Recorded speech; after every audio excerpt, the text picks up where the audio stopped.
Hi folks, welcome to the A Minute to Midnight Show. This is Tony coming to you on a frosty cold morning here in New Zealand, and it's just gotten above freezing now in the last few minutes. I'll bet it's completely different than that, where my guest is today, John Haller. So welcome, John, in Ohio, and I imagine you've got a hot summery day there. Actually, no, it was like right around 50 degrees Fahrenheit this morning. Because I go, I have this little thing I like to eat in the morning that's got some roasted garlic in it, and Pam can't stand the smell of it, so I go out on our screened-in porch and eat it, and it was 50 degrees this morning. And I worked yesterday, and it was about 53, 54 degrees. I was in Texas doing a conference with Hope for Our Times on Friday and Saturday, and then I stayed over Sunday. And it was a Saturday night when we left the conference around 5, 6 o'clock in the evening. It was 109 degrees. Yeah, that's crazy.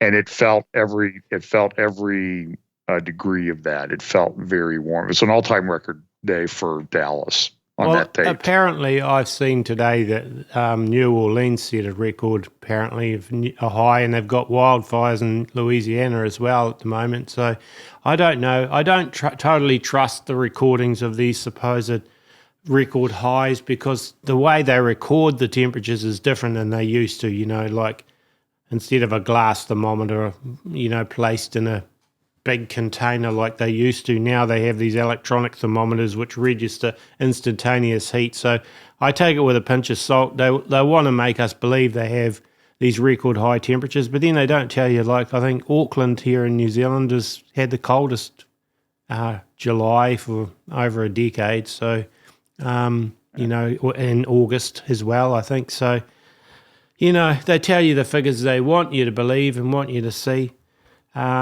And then, we've got all these wildfires everywhere, and I guess we might as well start, John, by a little bit more on the Hawaii situation in which the wildfires caused. And you and I have both been watching and going, things just don't add up at all with those Maui fires. And I'll just mention it straight off that, the latest thing is they put this big blackout fence the whole way around, so you can't even see into what they're doing, and they don't want people even launching drones or anything. So it's a bit suspicious as to why are they trying to hide things. So I'll let you take over from there. So so if you go to Google Maps and type in Lahaina, what you're going to find is, they don't usually update things this quickly, but the Google, the satellite view on Google Maps shows the complete burned out wreckage that's there from I don't know how good the resolution is, but what was there before has been replaced with burned out, what it looks like now from the air. Yeah. Which is very bizarre. But there's a guy that I would highly recommend people follow. He does a good job. It's Maui, Hawaii Real Estate is his YouTube channel. And I can't remember the guy's name, but he's doing a really good job. I think he lives on Oahu, but he's over there on Maui. And he's been going around. He's been interviewing a lot of people. There was an older guy that he interviewed that had kind of one of those weird bell-shaped hats on. And he was talking about how people had been blocked. Yes. And that when he walked, he went to where people would have been exiting, but there were no cars coming. And then he said behind him, he could hear boom, boom, boom as the cars caught on fire and exploded. So I just would recommend him. Now he was the one, I think, who was driving around Maui, and he drove up. He could not get into the burned out part. They had it blocked off by police and National Guardsmen. And unless you could get in, people just couldn't get past the barricade. But then as he drove along the what you would call the Lahaina bypass road, for like a mile and a half, it was this fencing that had been erected that had black batting on it, like a black cover, so you couldn't see in. Yeah. And I'm sitting there thinking, like, how did they get the fence to Maui and erected that quickly for that length of a thing when they can't tell us. I mean, so tomorrow will be 3 weeks since this fire happened. The government has been not giving out any kind of information. In fact, if they're questioned by citizen journalists or anything, they really get upset. There have been some citizen journalists who have been trying to ask questions. Can't remember the one guy. He was on Bannon's War Room the other day while he was doing a live update. And there were like these, I would only call them sort of like goons or thugs that came up to him and say, "Hey, what are you doing? You need to get out of here." And the guy was visibly shaken. And this guy has gone into areas, where these disasters have happened before. Yeah.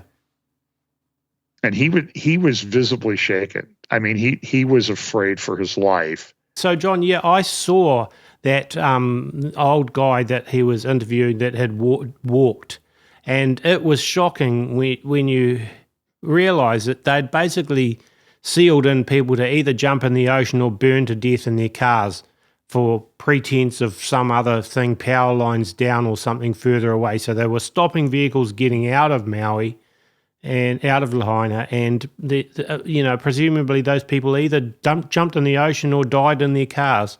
And well, I think even if the people jumped in the ocean, a lot of them died. Yeah. Now, I've heard reports of bodies washing up on the shore of Lanai, but nobody's ever confirmed that. But this is coming from people that are there in Hawaii that are getting this information, that there are hundreds more dead than they've admitted. They've run out of at least one point they had run out of body pegs. There were some aerial photographs of them taking bodies into refrigerated trailers because they were out of morgue space.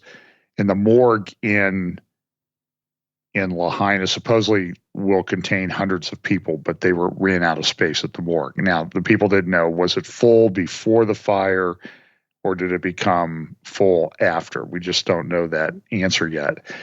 But this Maui real estate guy, very interesting thing that he did yesterday was he went out with some guys, and the video's been taken down. So I don't know why the video was taken down. I don't know if he was afraid or somebody told him he was violating privacy or something like that. He's replaced it with a similar video. They went out to an area, the one yesterday that got taken down. They found like a gravel lot, and on the lot were 2 burned vehicles. The tires had caught fire and disintegrated. The aluminum alloy wheels had melted, and there was like a little river drainage off of the one wheel.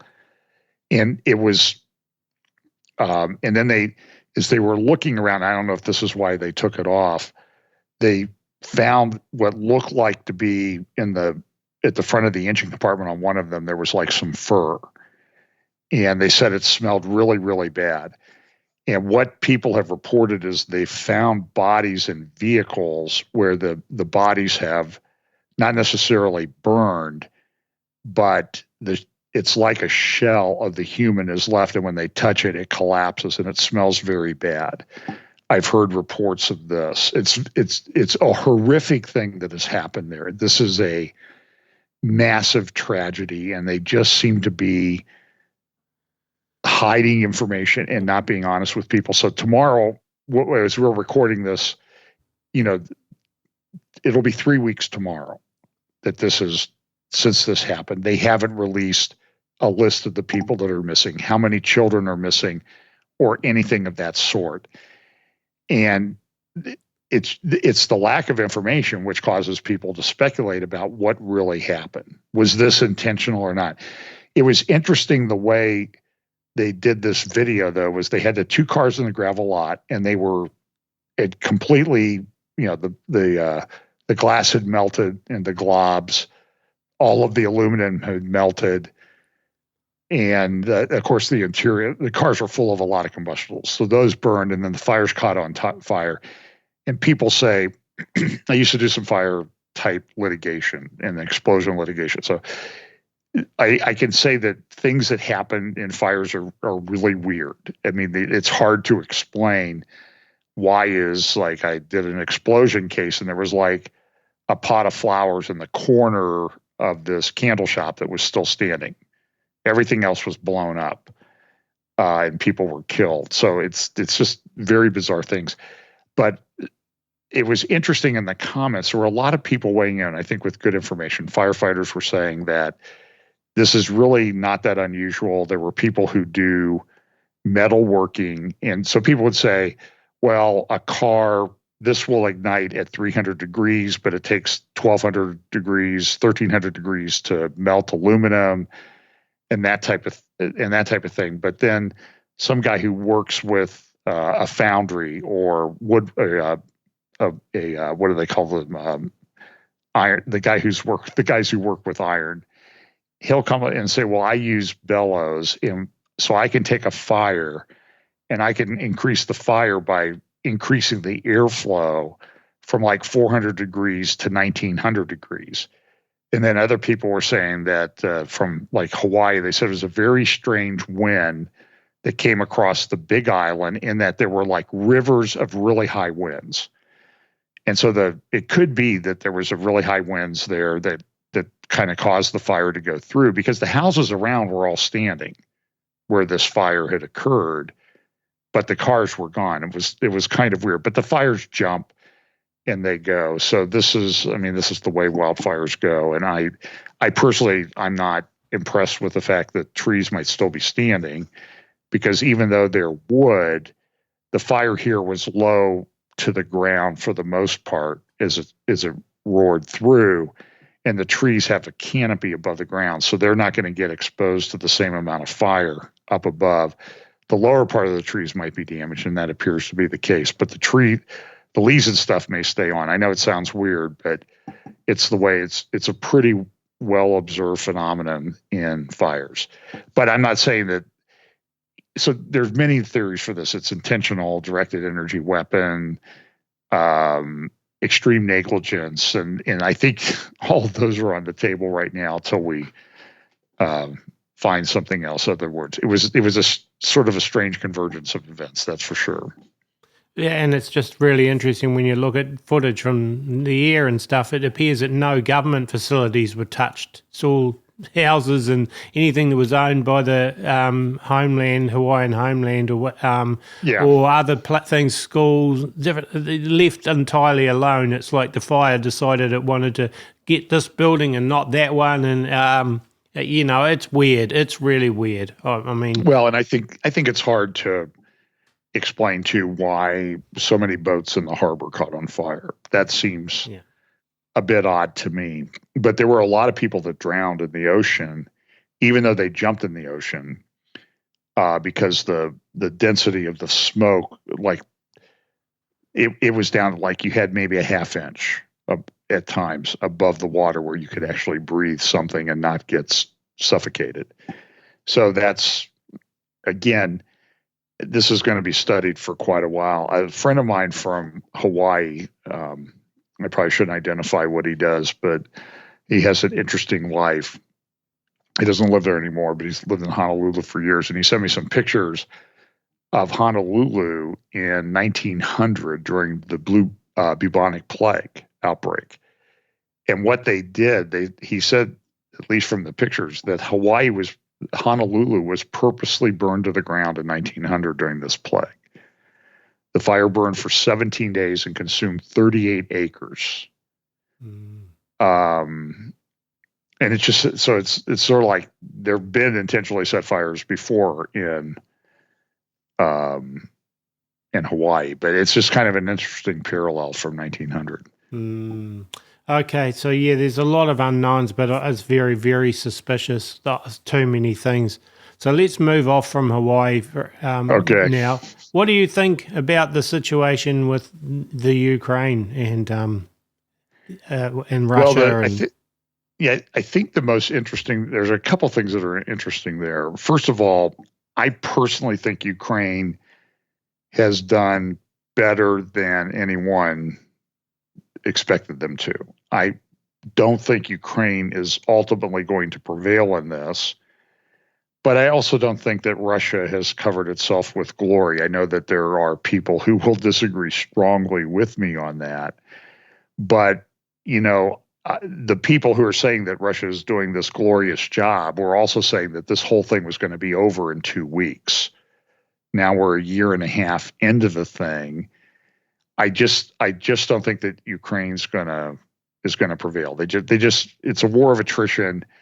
And as one analyst said, if they're not killing 4 times as many Russians as Ukrainians are getting killed in these battles, they're losing. Because they're outnumbered at least 3-1. So they got to kill them at a rate of 4-1. And I just don't think they're doing that. It's brought a convergence of a lot of things, sometimes things that relate to Bible prophecy. Iran has been supplying Russia with drones. They deny it, then they tout how good they're doing with the Iranian drones are doing in Ukraine in the Iranian newspapers, which is kind of strange. They deny it, then don't deny it. And I think that from a Bible prophecy standpoint, the development of these different type of weapon systems like drones and artificial intelligence being used. Ukraine is used with Starlink and a company called Palantir has been able to get a lot of really great targeting information to use to sort of repurpose old weapons that the United States, I won't say that the United States government has given them, and they've made them pretty effective. So, and a lot of the drones, even from Russia, missiles from Russia get shot down. A lot of the drones that Ukraine sends in get shot down. Some get through. But there's been a lot of artificial intelligence used, and there's also some artificial intelligence things going on. There's a report out that some people are talking about how the United States is kind of using artificial intelligence wingmen to help pilots. So they have a fighter jet, but they'll use an artificial intelligence aircraft to protect that fighter jet. So the whole theory of war is changing. And when you look at some of the biblical descriptions of like Ezekiel 38 and 39, where it says that they come up like a cloud, is that a cloud of drones? And the drones, they're getting smaller. They're very effective. I mean, Ukraine's now manufacturing a lot of their own drones to send in to Russia. And they've been effective in some cases. They've taken out some important things. Now, Russia can recover pretty quickly. The other thing that's sort of happening in the Russia-Ukraine war is this thing with the Wagner group. Of course, Prigozhin aircraft, his private jet went down last week on a flight from Moscow to St. Petersburg. Of course, immediately everybody had a theory about what had happened. Russia eventually came out and said that he was on the aircraft. They later said his body was confirmed dead. And Putin came out with a statement and said, well, this guy made some bad choices in his life. He had led what appeared to be a coup. I don't know if it was fake or not. I personally think it was a bit of a head fake against Putin. And then he ended up in Belarus, but then all of a sudden he was back in the Kremlin meeting with Putin. So that was 2 months ago. And I guess they gave, if it's true, when he died, Putin was at this ceremony honoring war dead for Russian war dead, when the aircraft went down. So the Wall Street Journal put up a really great graphic in their sort of general discussion section that they have in their Saturday Wall Street Journal, and it was like Putin as the Godfather, because it was a parallel to what happened in the original Godfather movie, where Michael Corleone was at the christening of his sister's baby and being named the godfather of the baby. And while that was happening, all these people involved in the different mob families were being assassinated by people under the direction of Michael Corleone. So they sort of compared what Putin had done. But now they're today in the Daily Mail, and this is where things I think get difficult to understand. There's a report that Prigozhin faked his death, that he's not dead, that he's in hiding, that it was a body double on the plane, and he's going to come back sometime later this year and exact his revenge on President Putin.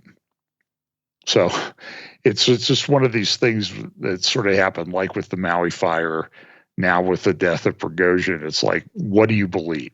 I mean, how do you believe anything that you see now? Yeah, well, that's the problem. There's so much misinformation and a lot of deliberate disinformation. Even if it was a body double, I mean, I saw yesterday that Russians claim they'd identified him from DNA. Well, you can't fake DNA, but of course you could fake a news story or what. So who knows? And then, well, maybe Prigozhin was smart enough to get his body double's DNA to be considered to be the official DNA. Who knows? He's a pretty bright guy. Yeah, I mean, it's pretty crazy. Whatever. So, it wouldn't have been an accident that plane went down. If you've seen footage of it, there was an explosion or a missile. Somebody's taken it down. Somebody took it down. There's no doubt about that. And I personally think the Prigozhin is dead. Yeah. But that raises a lot of questions. And again, this kind of relates to Bible prophecy, because what the Wagner Group did was, the Wagner Group was essentially the foreign policy muscle of the Russian government. They were long involved in the war in Syria. That was how Russia sort of projected power in Syria, was through the Wagner Group. Probably between 2,000 and 5,000 Wagner Group people there. And then all across the northern tier of Africa, from the Atlantic all the way to the Red Sea, there have, in the last couple of years, there have been coups in almost every single country all the way across. You have Sudan, you have, of course, you have situation in Libya, Central African Republic, Maui. Just every country across there has had a coup. And what the Wagner Group has done is to protect Russian interests, is they've gone in there, and the people who have successfully executed these coups, they have gone in and said, look, we will help you, we will protect you, but we want our cut. So they've essentially taken over a lot of control of diamond mines, gold mines in Niger, the most recent place where a coup took place. They took over, Niger is, I think, supplies about 10% of the world's uranium, and about 25% of the uranium that France uses in its nuclear reactors to generate power. So these are effectively under the control of the Wagner Group, but now without the head. And the number 2 guy in the Wagner Group was also on the plane as well. I believe that there was a Russian general that worked closely, was very, very close to the Wagner Group. He has been fired or arrested, and he was in Syria. He was known as the General Armageddon, is what they called him. So now, with what happens in that power vacuum, will Russia be able to move in and take control of the situation quickly enough? I don't know that they can. So that just destabilizes more countries, leads to more civil wars, more wars. The African Organization of Countries is upset with what happened in Niger. They've threatened to invade. So this is it. This is the time we live in, as these wars and rumors of wars. So I think that that's pretty clear what's going on. But with regard to, like, Israel, which I think is important in Bible prophecy, what happens in Syria now that the Wagner Group may create a vacuum? Well, we know that Iran's going to come in. Iran's going to come in and continue their pushing their agenda in Syria, which ultimately is to get Israel. They're using Syria and Hezbollah on the northern border of Israel. A lot of talk in Israel about, what do we do about this? Is this the time that we go after Iran and strike Iran? It'll be interesting to see how the UN has their annual meeting in New York coming up in about 2 weeks. Where all the leaders of the world come in, and all the bad guys that we would normally let in otherwise to the United States, they come and make speeches at the UN. So those will be very interesting to watch. We're in for a very at the prophecy conference I did for Hope for Our Times in Texas over this past weekend. I think that the discussion among the speakers was, hold on, we're not going back to anything resembling what we thought was normal in 2019. That's just not going to happen.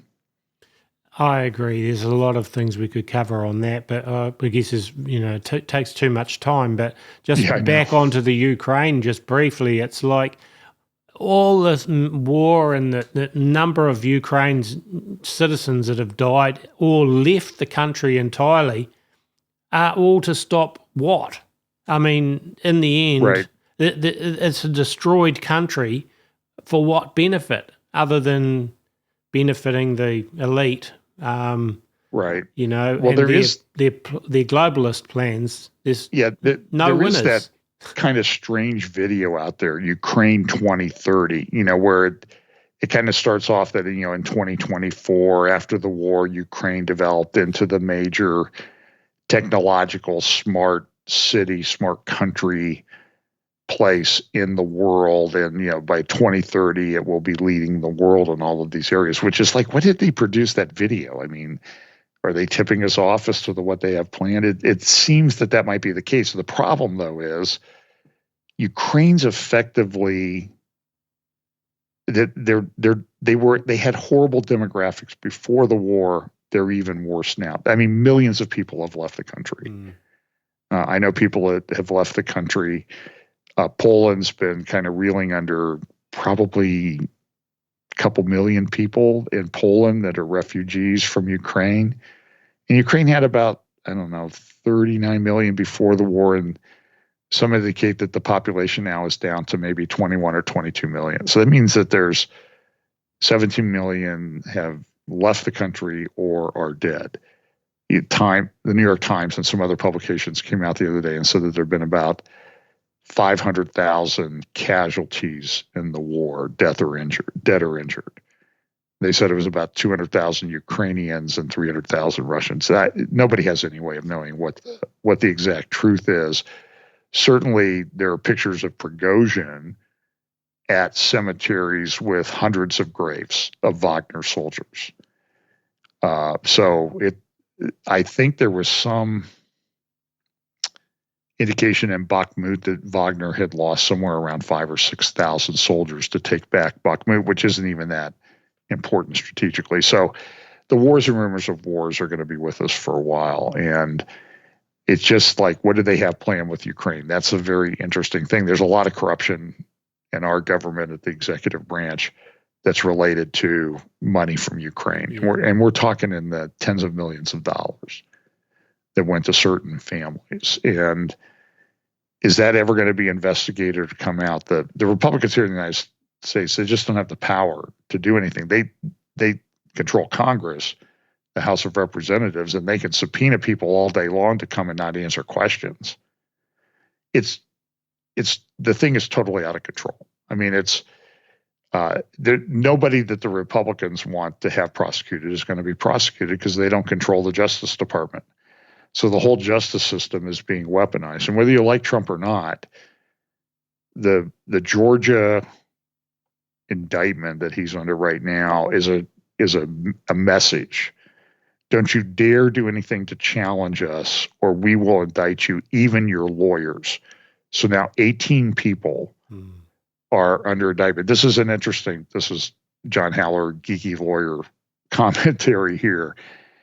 Trump's been ordered to trial in the District of Columbia case on the day after one of the important Super Tuesday in the primary elections in 2024. That is before the Georgia case. In the Georgia case, they indicted 18 people, including almost all of Trump's major witnesses for the DC case. Those people won't be allowed, their lawyers won't let them testify in the DC case before their trial in the Georgia case. So effectively, he's being denied his ability to defend himself because the lawyers will say, no, listen, client, you're under indictment. You plead the Fifth Amendment. You have a right under the Fifth Amendment not to testify against yourself in any proceeding. And so they'll all plead the Fifth Amendment, and Trump is effectively denied any testimony to support him. This is the most egregious weaponization of the justice system in American history. It's destroying our justice system, whether you like Trump or not. That's not the point. It's the bigger picture that we need to look at. And if they don't like you, they don't like him, and they don't like you, eventually they'll get around to you. That's what I think is going to happen. It just sounds like Nazi Germany or Soviet Russia, the type of techniques, the sort of Marxist techniques for. Well, that's what all these people. That's what all these people are. In fact, the technocrats, they're in charge, and a lot of them have Marxist leanings. And they think they should control everything. I mean, that came out of Columbia University. One of the big proponents of that was a guy named Zbigniew Brzezinski. Yeah. And of course, his daughter and son-in-law, he's dead now. At least they say he's dead. She's, they have that fairly important show on MSNBC, Morning Joe. If you want to understand where the left is coming from, go watch that thing for a little while. It should get you fired up. You don't have to drink coffee if you watch Morning Joe on MSNBC. Yeah, well, it is crazy watching all this stuff unfold. And like you mentioned, things are never going back to the way they were before 2019, and that's really obvious. And there's a whole lot of other angles that, we won't go into today, but I'm looking at multiple other things, and you've often mentioned convergence, and that's exactly what I see happening here in every which way direction. So just to close off, John, as a believer watching all this going on, what should be our response? Well, I think the response, we're sort of at that stage where your response needs to be twofold. Now, so first of all, you got to get your heart right. You got to be in the Word. You got to be in prayer. I think you need to be fellowshipping with other believers, because that's really important, because it is very difficult. As someone who, has a program that people listen to and that type of thing, it's very difficult to determine what's true and what's not true. And you have all of these things coming at you. I heard a friend of mine yesterday on a podcast, and he was saying I consider myself a watchman. I think that's what the Lord has called me to do. But he says, I can't keep up anymore with the things that I think are important to follow, because there's so much coming at me from so many different directions. So I think we know the Word of God is true, and we know that the Lord has promised to guide us by His Spirit into truth. So I think we need to be very open to that. But I also think the fellowship with other believers is critical. So that's sort of number one. Number two, though, is I know everybody is hopeful that Christians will get out of here in one way soon. But people hope that 4 years ago, before all this stuff started to really deteriorate, and here we are still. So somebody says, well, what will happen before the Lord returns? And I said, well, at least as much as you've already seen, and probably a whole lot more. And so I think that you need to do sort of a physical preparation. The economy is teetering, and I think that's pretty much universally worldwide. There was a pretty important meeting last week with the BRICS nations, Brazil, Russia, India, China, and South Africa, and they brought in 6 other countries, Egypt, Ethiopia, Argentina, the United Arab Emirates, and Saudi Arabia, and Iran. And so about 40% of the world's population now is in the BRICS group. Now, they haven't come out with a common currency yet. They say they're going to be gold backed. And I don't know if that's just a ruse that, hey, we've got all these, we're going to make it gold backed, and then they're going to dump central bank digital currencies on us, because a couple of the countries, Russia and Brazil, are the furthest down the road towards the CBDC development are Brazil and Russia.